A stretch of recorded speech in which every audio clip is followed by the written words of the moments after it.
اور بھائیو، اس کا وقت کب یہ واجب ہو جاتا ہے؟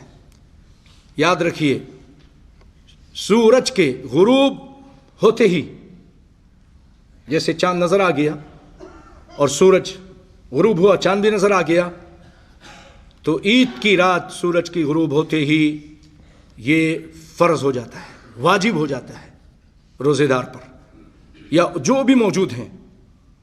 فمن كان من اہل الواجب فمن اہل الوجوب حين ذاك وجبت علیہ والا فلا. اگر اس وقت تک ہے تو اس پر واجب ہو گیا، اگر وہ نہیں ہے تو اس پر واجب نہیں ہے. مثلا جو شخص سورج کے غروب ہونے سے پہلے مر گیا، اگرچہ چند منٹ پہلے مرا، تو اس پر یہ زکوٰۃ الفطر واجب نہیں ہوگا، مر گیا. ہاں کوئی نکال دے تو اور بات ہے، گھر والے کہتے ہیں چلو اس نے روزہ رکھا تھا، اس کا اجر زیادہ ہو جائے، اس کی طرف سے نکالتے، وہ اور بات ہے، لیکن واجب نہیں ہے.